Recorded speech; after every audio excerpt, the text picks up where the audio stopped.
Well, yep. That's what it looks like. Another Camaro. This is just a little project for me and my buddy. Gonna try and get it running and honestly just sell it. Maybe I'll keep it. Who knows? But yeah, it's an 85. Found it not too far from here. It's probably about like 15 minutes, which never really happens. The price we paid for this car was pretty decent, for what they're going for now, at least. It's an 85. I'm gonna tell you, this video does it pretty good justice from what I can see so far. 85. It is not a real iroc. It is a Z28. Have both the louvers. I actually had one from my iroc, the left side. That one's broken, but I actually had it, so we have both louvers, so that works out perfect. Yeah, 85, not a real iroc. It is a Z28. What do you think, Lola? Huh? You want to check it out? Huh? Go on, get up in there. No? Get up in there. Yeah, there you go. Go check it out. Automatic. Little tear in the seats, not too bad. Door panels are in great shape. Like I said, it is 87,000 miles. It says that on the title. I thought I rolled it around, but if it had 187, this thing would be probably pretty rough. Got some nice, I guess you call these map holders. Plastics are in good shape. The dash is your typical third gen dash. Center console dash pad, or the center console pad's in great shape. Mine, it's about the same as mine. It's bowing a little bit, but not too bad. This actual switch still works. Probably need a window switch. Don't know if they work. I haven't even hooked up power to it. This is honestly going to be probably maybe one of my first. See if we can get it running and driving. You know, I see a lot of people do those. I mean, we've done it before. We just had an 83 Cutlass that I didn't take any video of, and I wish I would have, but I just was we're already so far into it that I just, you know, lost track of time. We got it running and everything, and just sold it. You know, that's all. It kind of honestly what we wanted to do anyway. So I wish I would have filmed that car, but maybe I'll put some pictures in this next section here so you can see it. It was a nice car.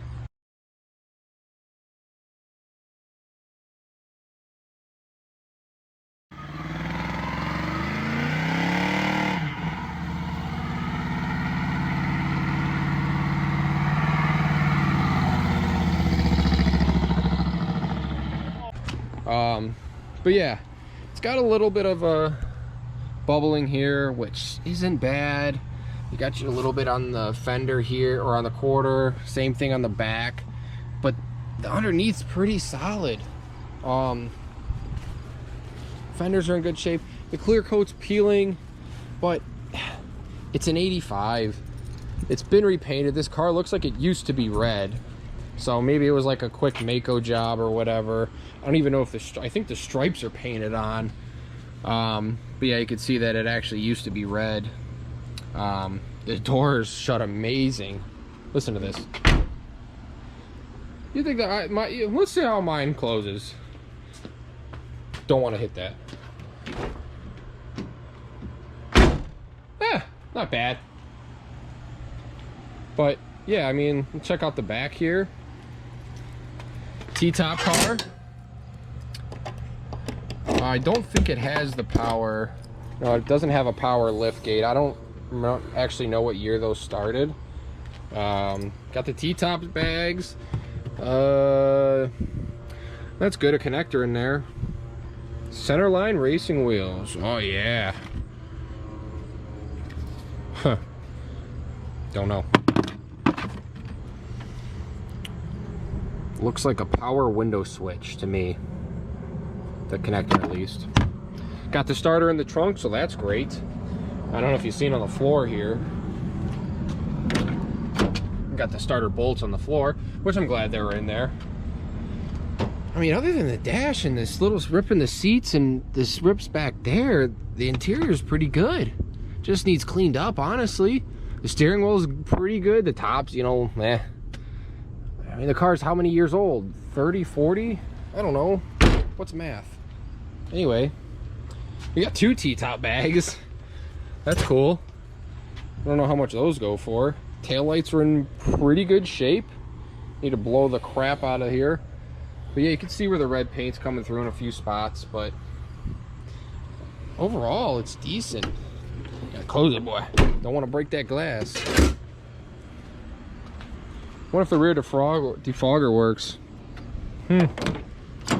Did not pull the T-tops off because I just don't like seeing what's in there. Anyway, we'll pop this hood.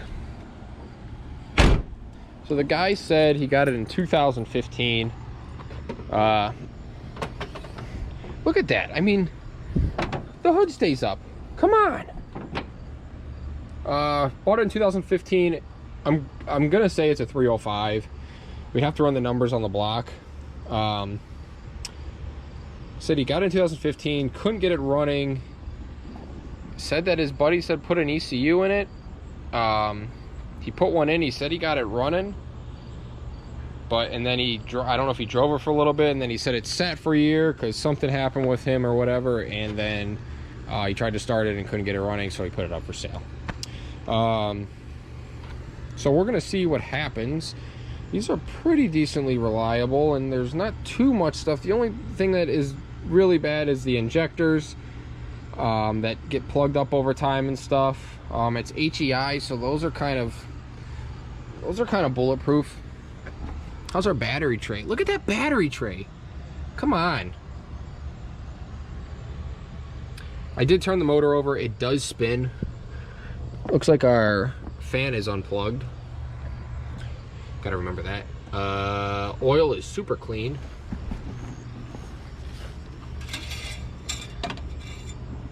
Oh yeah. I can't see on this GoPro. Oh yeah, that's super clean. Got smog headers on it. Realistically, this thing's all blown out, which sucks. Where's the smog pump? Is it gone? Oh, it's down there. Well, it's probably gonna puff some air. Oh, it's definitely gonna, well, puff it out of the smog pump, and that connects to here. So we'll see what happens. You can take all that crap off. They have those smog delete pumps. I actually have one on the iroc. What else? Missing a vacuum line back there. I'm gonna guess it's probably something to do with this guy. Yeah, I mean, there's not too much stuff to these, you know. The HEI, he said he couldn't get it running and he thinks it's an electrical issue. These didn't have too many electrical issues unless you had like a big problem with mice or something like that, but this doesn't look like it's been chewed through or anything like that anywhere, like no evidence of mice living in it. So usually, I mean, we'll just start with spark, and honestly we'll probably start with spraying some fuel down the throttle and see what it does, if we can get it to crank. And then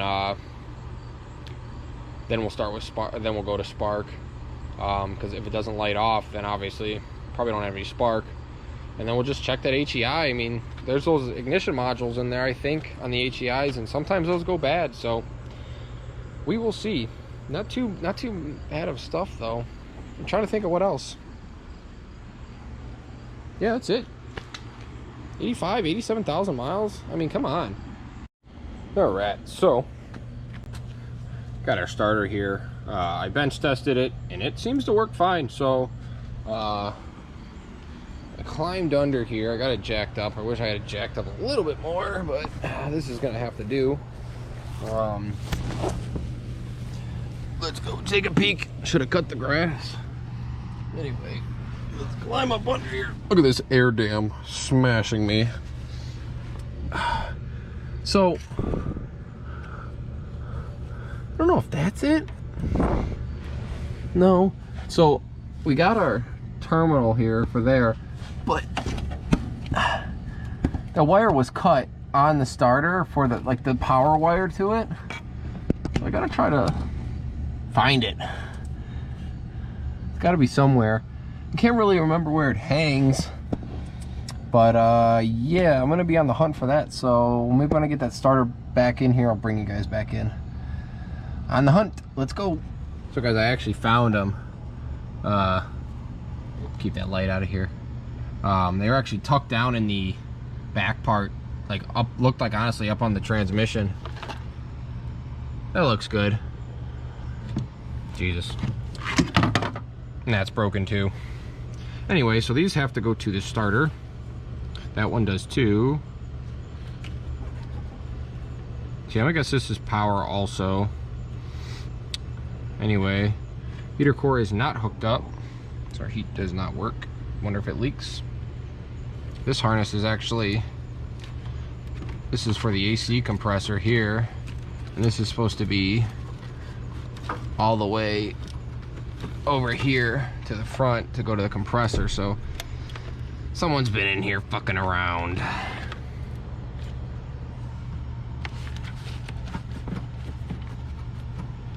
And that's the tube. So some people, I guess the factory is this tube setup here. Now you guys probably can't see what the heck I'm doing. The factory setup for the heater core is this tube setup here. On my iroc, what it used to be was it just had hoses going straight from there up to there. Huh. This thing still has a coolant port hooked up to the throttle body.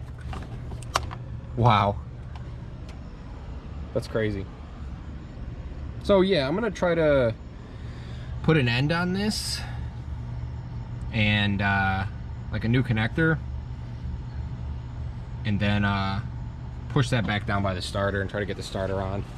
And at least like try to get this thing cranking tonight. We'll see. Check you back. All right, so probably can't see. Here you can see now. These always seem to do this. I don't think you'll be able to see. No, not really, but anyway, the threads are kind of like messed up on this one terminal where the wire goes. So I got some wire and I got a little terminal. So what I did was I just got some, I wonder if this is the same size nut. No, it's a little bit bigger. Realistically, what I would like to do is just put that nut on there like that, and then maybe the nut I took off of there will tighten up against that with its spade connector in there.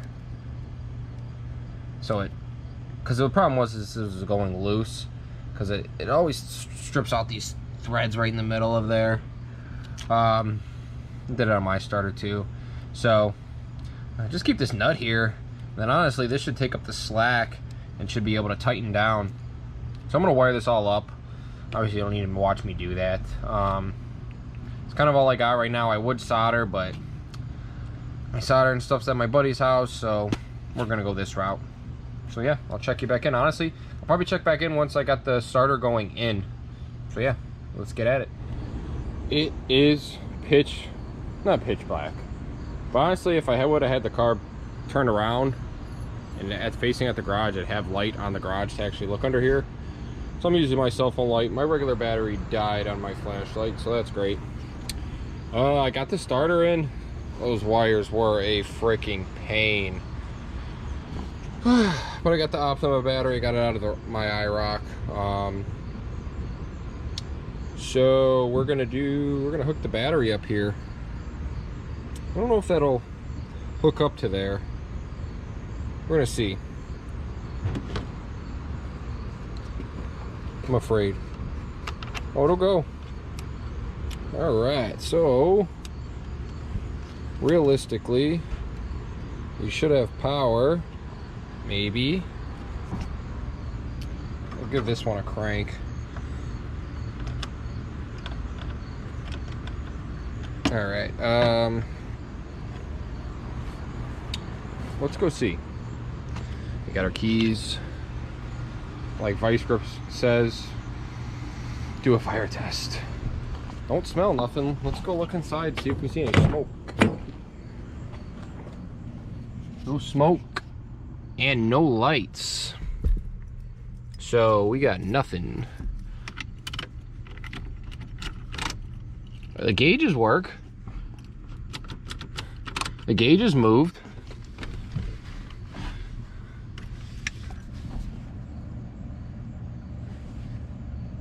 You can see where they're tapping into this stuff. Those lights might just be out, honestly.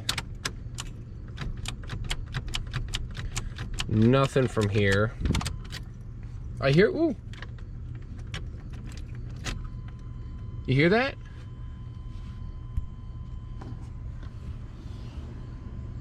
You hear the little beep? Let's see if we got lights. Nothing. Brake lights?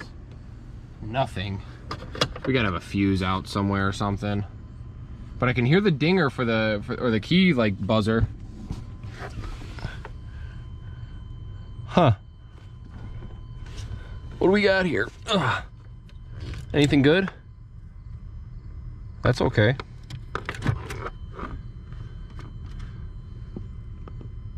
Hear that buzzer? Huh. Well,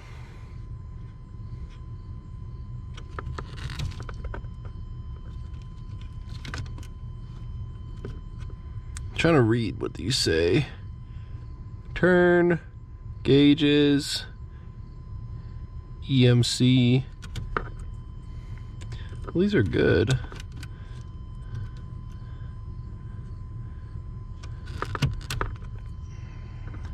Just makes me nervous because you seen a like fuse laying on the ground and stuff, so it doesn't hurt to pull all these out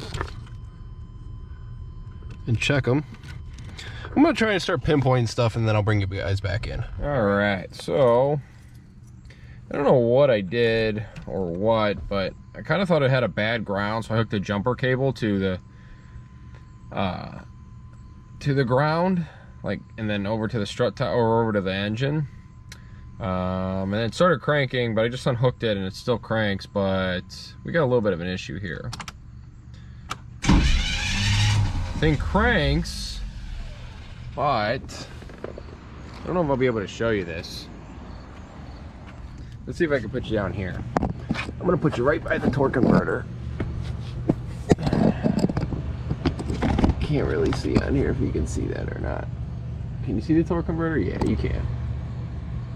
All right. We're gonna try that.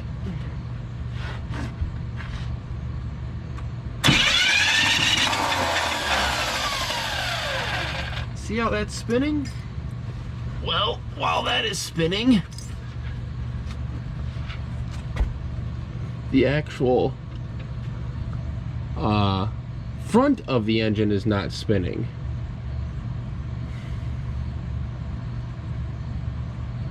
So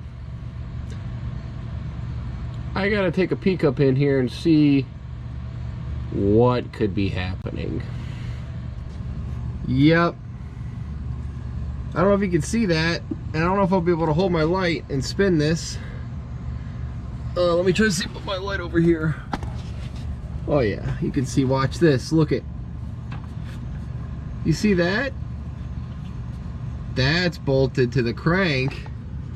And you can kind of see where this guy started to take the trans out was too much for him because the flywheel cracked. Yep. Well, you know, that's not too bad. And that's why it won't run, because it won't turn the motor over. So this engine might, that's a possibility. It's good. It just, the flywheel broke. So I think I have a 305 flywheel, honestly, off my old motor. So unfortunately, the bad thing is we have to pull the transmission, and I just knocked dirt right in my eyeball. So we have to pull the transmission, which I've done in these cars many times. In my car when it was an automatic, I think if you watch my first video, I did that probably 4 times. So I would say, let me get out of here, that I'm pretty good at it. So that's unfortunate, but honestly, hope that crank's okay. Realistically, That's not too bad of a job. You get the car up high enough, pop it out, slide it back, pop the new freaking. It's just the problem is it's heavy. So we might be towing this to my buddy's house and doing this on his lift. So he's got a car and trailer because I don't want to tow it over there again because we paid like 80 bucks. So he's got a lift over there, and he's got an enclosed trailer, so that is probably where we will do that at, because we can have it up in the air, we don't have to do it on the ground, and honestly he has a transmission jack, so realistically all we might have to do is just unbolt it, slide it backwards, and then pop a new flywheel in it. So yeah, there's that. Lights work and stuff. I got the lights working and everything. Yeah, check that out. So that's a good thing. Interior lights aren't working. The fuse might be bad or something. All the headlights are working. Even the marker lights are. Turn signals weren't. So I don't know what's up with that. Let's actually turn them on. See what we can do here. Unless they're on solid. That would mean we might have some bulbs out, or there might be some. You could hear the click. Not no more. We might have blew the bulbs. And we'll check fuses and stuff. So honestly, we'll probably run a new ground cable from where that one is now. It looks like they have it. Oh, you know what? The key wasn't on. We were trying those blinkers. Where'd I put the keys? Somewhere. There they are, on the ground.